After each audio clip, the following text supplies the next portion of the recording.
एक कुणीतरी लुंगा सुंगा येऊन आपल्या नेत्याबद्दल बोलतो म्हणून ही निषेधाला एवढी असंख्य गर्दी या ठिकाणी जमा आहे।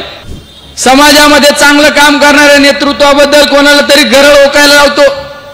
याचा जो आका आहे ना, आका लोकांना डायव्हर्ट कसं करायचं, मग हिंदू मुस्लिम, पण त्यावर कोणाला बोलत नाही। मी तर या सगळ्यांना सांगतो, हे पोलीस बाजूला ठेवा, एकदा तुमच्यात दम आहे ना तो एकदा या ना।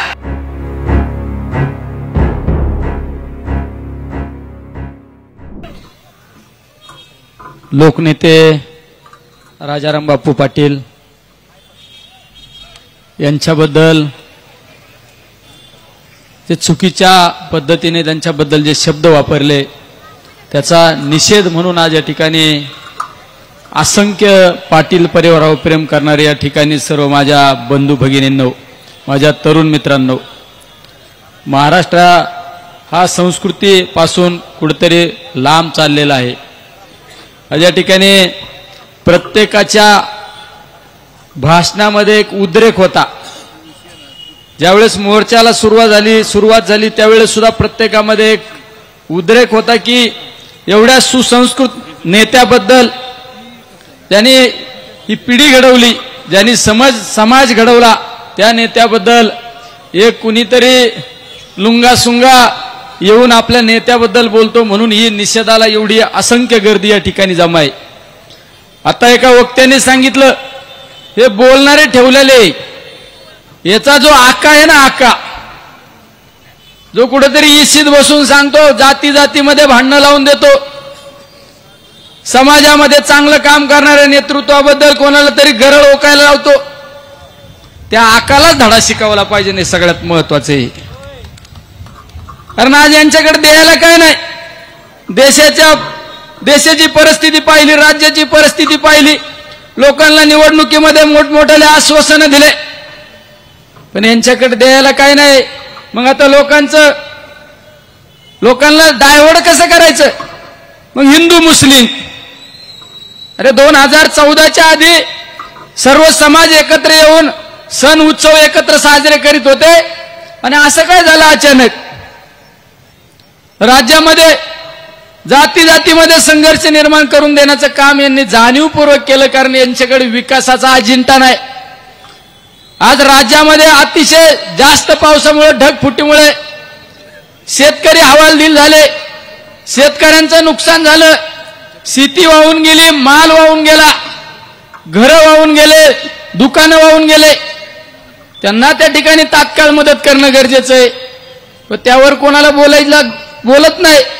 शेतीमालाला काय परिस्थिती आहे, आज कांद्याची काय परिस्थिती आहे, ऊसाची काय परिस्थिती आहे, सोयाबीनची काय परिस्थिती, कपाशीची काय परिस्थिती, दुधाची काय परिस्थिती आहे।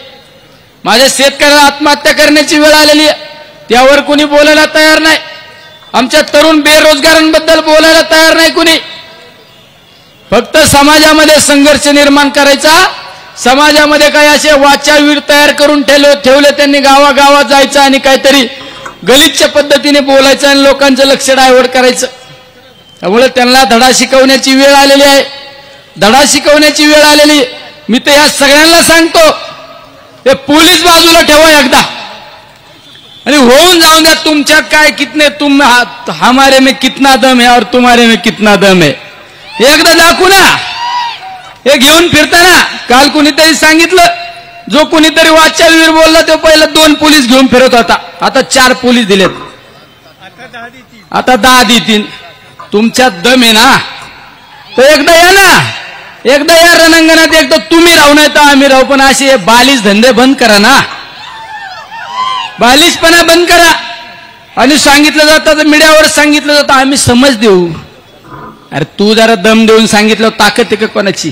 आम्ही जर एखाद्या व्यासपीठावर एखादा शब्द चुकीचा गेला तर पवार साहेब सांगतात, चुकीच्या पद्धतीने स्टेटमेंट करतात, ते सांभाळून बोला, एवढंच सांगतात, आमच्या परत तोंडातून शब्द येत नाही। अरे यांनाच गोड लागत ना। आपल्या मराठी संस्कृतीत सांगितलं जातं, जो दुसऱ्यासाठी खड्डा खांदतो ना त्याला एक दिवस त्याच खड्ड्यात जावं लागतं। याला आहे ना, जो आका बसलेला आहे ना, त्याला त्या खड्ड्यात जावं लागतं। अनाजी पंत सगळा संघर्ष निर्माण करून दिला, सगळ्यांना बरोबर घ्यायची, एक दिवस हे सगळेच आहे ना तुझ्या वार केल्याशिवाय राहणार नाही हे सुद्धा तू लक्षात ठेव. सगळ्यात सांगतो महत्वाचा, हे मोरक्या आहे ना, मोरक्या. त्यामुळे आज या ठिकाणी ही फक्त ठिणगी आहे. ही जयंत पाटलांबद्दल जे वक्तव्य केलं, राजाराम बापूंबद्दल जे वक्तव्य केलं ना, हे फक्त ठिणगी आहे, हे चिंगारी आहे.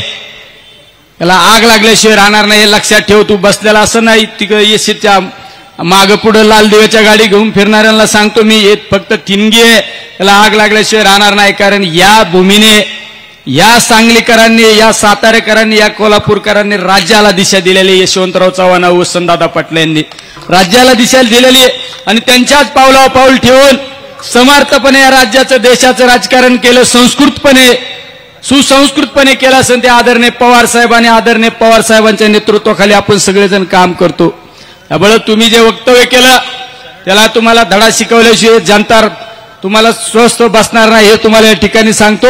या ठिकाणी असंख्य जयंत पाटील साहेब असो किंवा आमच्या राजाराम बापू पाटलांबद्दल प्रेम करणारे असंख्य या ठिकाणी जनता उपस्थित आहे.